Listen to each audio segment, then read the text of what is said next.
About a month ago, I got this comment from Brad Craig asking if I could make some bunk beds or beds for the series. Here's what I came up with.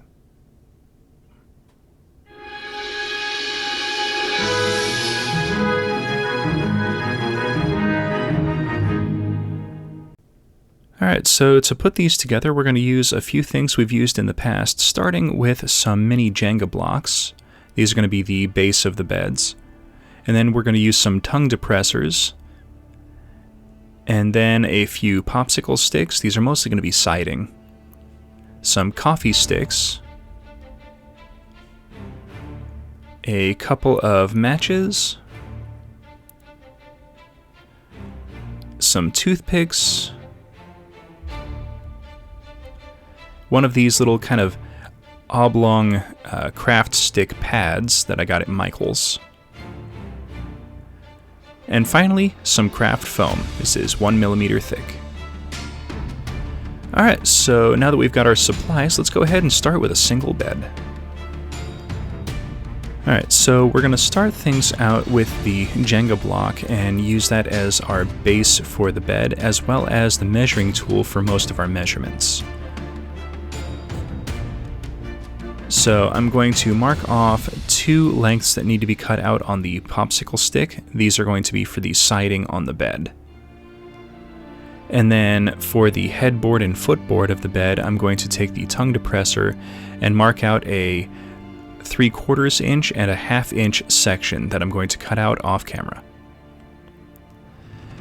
Now this is going to be the simple part here. I'm just going to use a little bit of wood glue and attach the popsicle sticks to the side. This is going to widen the bed just a little bit and make it a little bit more proportional to the models that are going to be used on the table. And the popsicle sticks will also kind of create a frame for the mattress when we go ahead and put that in place.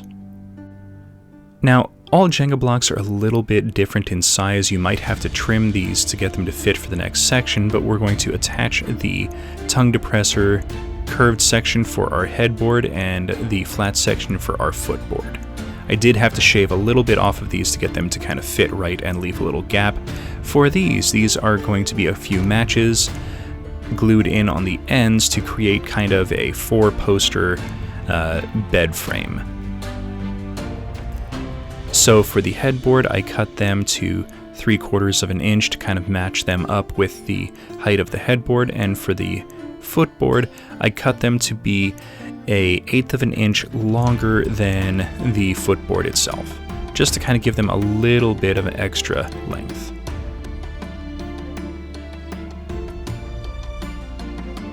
Alright, and then we will set that aside to dry, and once it's ready, we can go ahead and get our mattress together. This is a couple of pieces of craft foam. I've got one for the mattress and one for the sheet.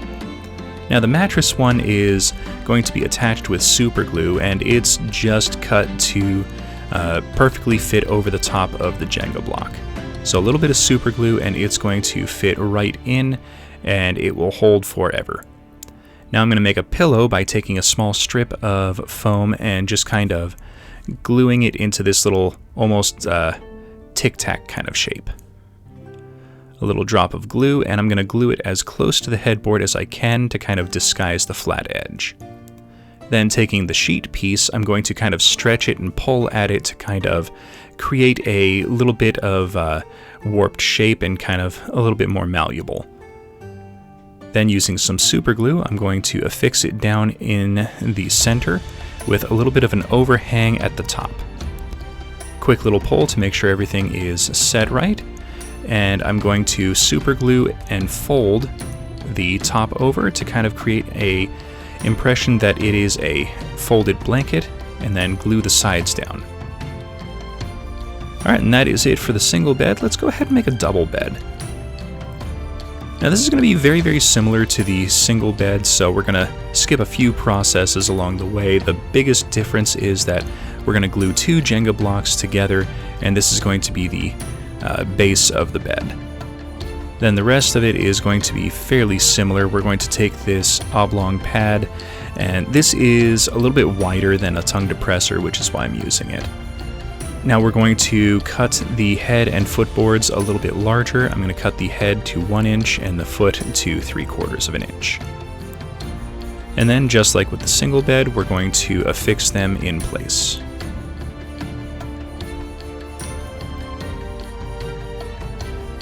Now you can put this together with super glue, but you run a lot of risk of your fingers getting stuck together, so I like to use wood glue where I can.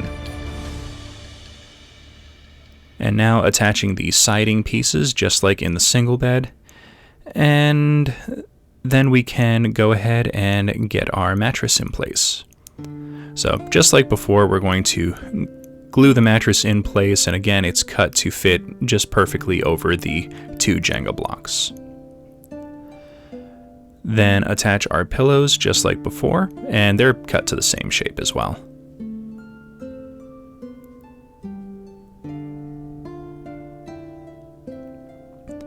And then repeat the same process with the sheet. Now the foam is pretty durable, so you can kind of be a lot rough with it and stretch it as far as you'd like.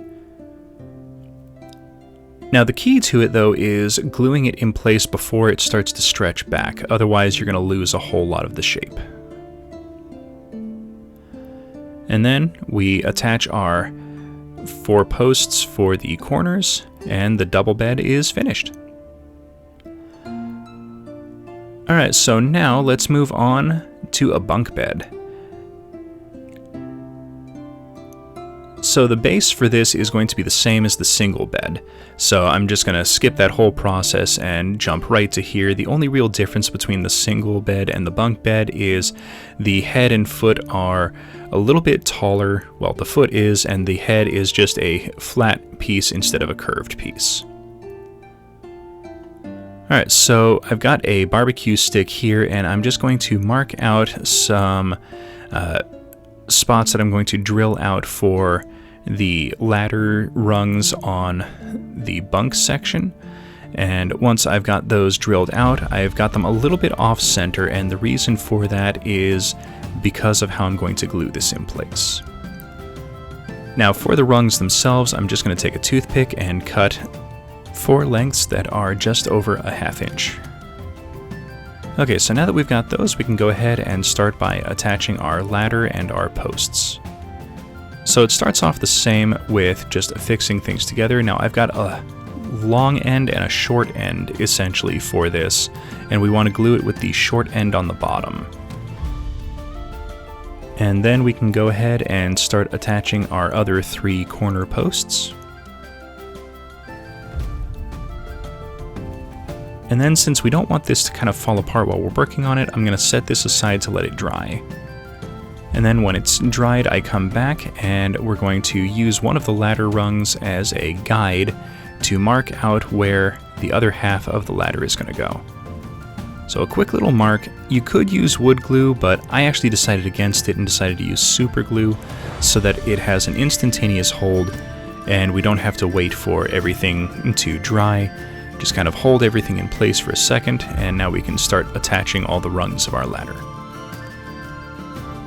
So a little drop of super glue, and I use a pair of tweezers to kind of hold the rung in place long enough for everything to tack together.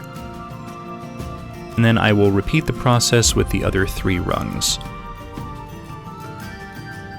Alright, so now we can start on the upper bunk, and I'm going to use these supplies here. Now the coffee sticks are going to be kind of our framework for holding the mattress in place, and these matchsticks will give it a little bit more of a raised section as well, so I'm just going to quickly cut these to length. Now we're going to make a kind of sandwich board out of a couple of tongue depressor pieces and a popsicle stick that have all been cut to the length of the Jenga block. This is going to be the kind of framework for the upper mattress.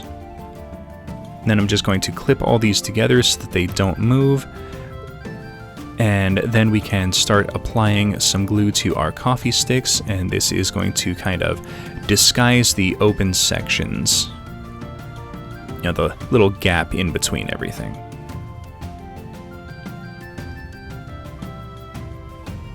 Alright, so once that's dry, we need to attach our head and footboard and our framework for the mattress. So we're going to start with the mattress frame by attaching our matches.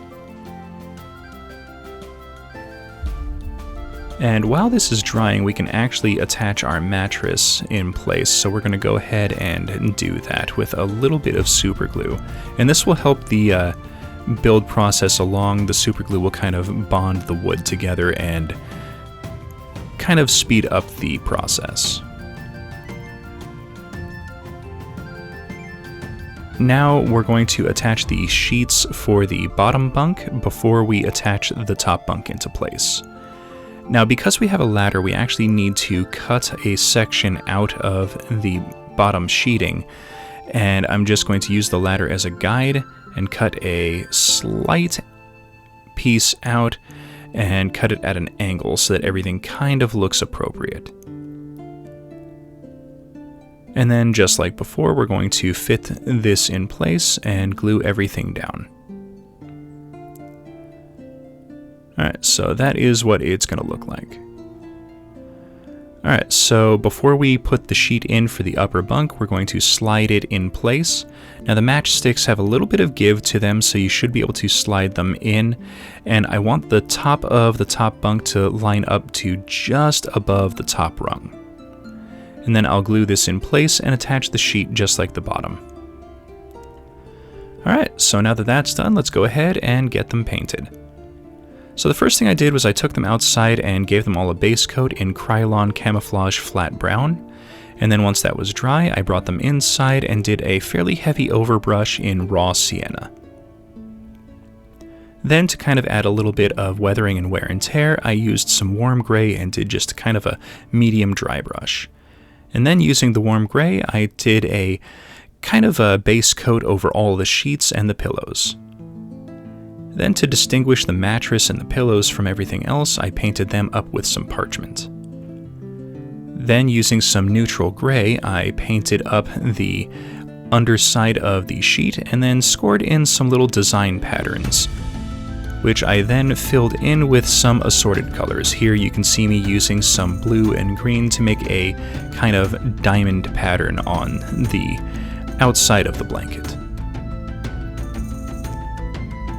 And once everything is painted in, I'm going to go back over all of the score lines with some more neutral gray just to kind of finish things out.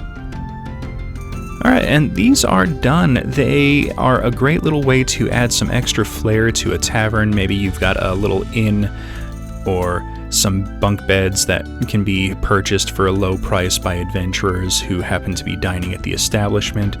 And they can also be used to fill out some quick little improvised buildings that you might need in a town setting. Alright, thank you all for watching. Thank you very much to Brad for suggesting this video. It was a lot of fun to make. Please hit that like button, subscribe for future content, comment in the comments section, and we will see everyone next episode.